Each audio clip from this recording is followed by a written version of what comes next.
આપણે સૌએ આ ગાયું હશે અને સાંભળ્યું હશે એટલે બંને જ કર્યું હશે. મહારાજ મધ્યના 25ના વચનામૃતમાં ઉકા ખાચરનું દ્રષ્ટાંત આપતા સેવા કેવી કરવી જોઈએ તેની વાત કરી છે. તો તેમજ આપણે બધા પણ સેવા તો કરીએ જ છે, પણ ખરેખર જોઈએ એવી સેવા થાય છે?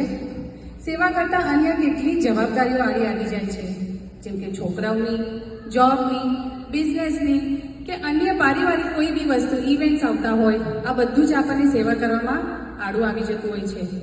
પણ એક એવા કાર્યકર છે જેના બધી જ જવાબદારીઓ હોવા છતાં તે સેવામાં પહેલાં હાજર હોય છે અને એમની સેવા જોઈને હું હંમેશા ગુણ લઉં છું. અને એ આપણા કાર્યકર છે પ્રિયાબેન બ્રિજેશભાઈ પટેલ. પ્રિયાબેન પોતે નર્સ છે, એટલે નર્સ એટલે તો ખબર છે કે કેટલી જવાબદારીઓ હોય. સાથે સાથે આપણને બધાને ખબર છે કે એમને 3 નાના બાળકો છે અને એમાં અનોખી બેન એ તો ફક્ત 6 જ મહિનાની છે. એ જ્યારે 1.25 મહિનાની હતી ત્યારથી તેને પ્રિયાબેન મીટિંગોમાં લઈને આવી જાય છે. સેવા કરવા પાછળ પડતા નથી. એ સાથે સાથે જ પ્રિયાબેન BKY એડમિન છે, એટલે એડમિન એટલે અને આપણને ખબર છે કે બાલિકા કિશોરી યુવતી કે આ પ્રવૃત્તિ તો ચાલુ જ હોય છે. તો એમાં પણ એટલી બધી સેવાઓ હોય છે. તો એમાં પણ એવું નહીં કે ચાલો મેં સેવા આપી દીધી અને સેવા થયા જ કરશે અને હું મારા છોકરાઓને રાખું. અનોખીનો ઓફિસમાં રમતી રાખીને, સૂતી રાખીને પણ એ એમની સેવા કરવા છૂટતા નથી. અને આટલું જ નહીં, એ પોતે એમની સેવા તો કરે છે, પણ અન્ય કોઈ બી ટાઈમે, કોઈ બી જગ્યાએ જો ગમે તે સેવાની જરૂર હોય તો પ્રિયાબેન હાજર જ હોય છે. કદાચ હું એમની જગ્યાએ મારા આવા નાના નાના બાળકો હોય તો કદાચ હું બાળકો લઈને આવીને સભામાં આવું અને તરત ઘરે જતી રહું કે મારે તે લોકોનો ટાઈમ સાચવવાનો છે અને સેવા હમણાં નહીં થાય, સેવા હું પછી લઈશ, થોડા મોટા થાય. પણ જેમ ATM એની ટાઈમ મની, એવી રીતે પ્રિયાબેને ATS છે, એની ટાઈમ સેવા. ગમે ત્યારે ગમે તે સેવા કરવા બોલાવો પ્રિયાબેન હાજર જ હોય છે. આવી રીતે પ્રિયાબેન જેવા તો આવા અન્ય કેટલાય કાર્યકરો છે જે પોતાનો સમય આપીને સેવા કરવા આવી જ જાય છે. તો હું મહારાજ સ્વામીને એ જ પ્રાર્થના કરીશ કે આ બધા પાસેથી હું ગુણ લઈને હું મારી પણ સેવા વિશેષે કરી શકું. જય સ્વામિનારાયણ. જય સ્વામિનારાયણ. ગુણાતીતાનંદ સ્વામીએ કહ્યું છે ને કે નિત્ય લાખ રૂપિયા લાવે અને આખા મંદિરનું કામ એકલે હાથે કરે, પણ ભગવાનના ભક્તનું ઘસાતું બોલે તે મને ના ગમે. અને સૂતો ખાય, આળસું હોય, પણ ભગવાનના ભક્તનું સારું બોલે તો એની ચાકરી હું કરાવું એવો મારો સ્વભાવ છે. વળી એમણે એવું પણ કહ્યું છે કે બધામાં ગુણો જ જોવા અને અવગુણ જોવા જ નહીં, કારણ કે અવગુણ જોવા બીજામાં 99% જો અવગુણ હોય પણ એક તો ગુણ હોય જ. આમ આપણા ગુરુવરીઓએ પણ આપણને ઘણી વાર કહ્યું છે, લાઈક યોગી બાપાએ કહ્યું છે કે અવગુણ લેવાનો રસ્તો એ તો ઝેર પીવાનો રસ્તો છે. અને મહંત સ્વામી મહારાજે તો સત્સંગ દીક્ષામાં લખી દીધું છે કે સુહૃદય ભાવ રાખી અને ભગવાનના ભક્તોના ગુણોને સંભાળવા તો બ્રહ્મરૂપ થઈ જવાય.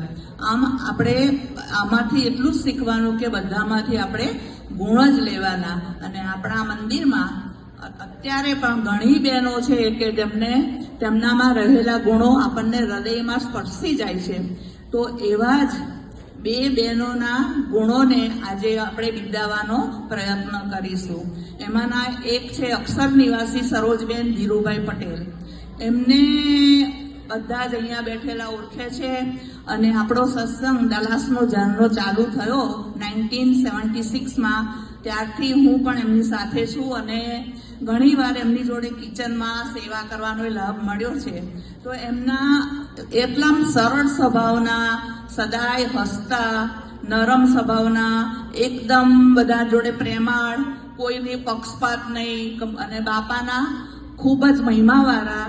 અને એમના એકના એક વાલસોયા દીકરાને પણ એમને બાપાને અર્પણ કરી દીધો છે. એટલા તો પણ નિર્વાણી એવા અક્ષર નિવાસી સરોજબેનને આજે આપણે હૃદયપૂર્વક ખૂબ જ અંતરથી શ્રદ્ધાંજલિ આપીશું. જય સ્વામિનારાયણ. હવે એક બીજા બેનની હું વાત કરવાની છું કે જેઓનું નામ છે પ્રીતિકાબેન પ્રકાશ.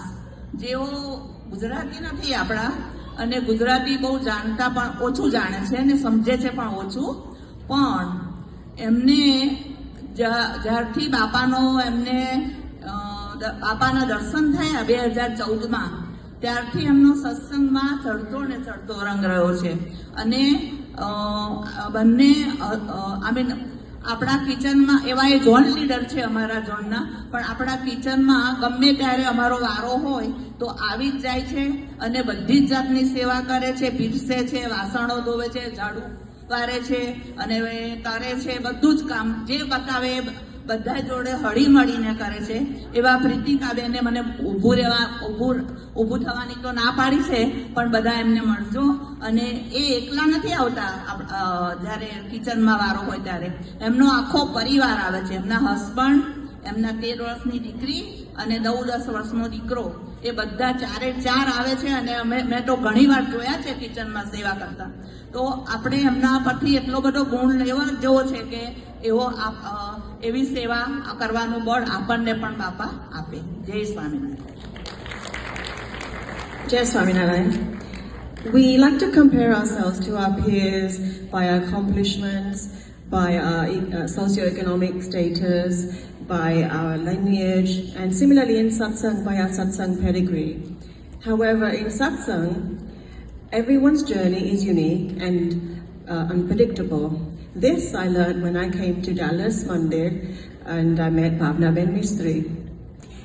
However, I first met Bhavna Ben Mistry when I joined Dallas Mandir. I was newlywed at the time, so was she. She was also new to satsang. Bhavna Ben was the fun-loving person she is today, but back then she did not have much interest in satsang.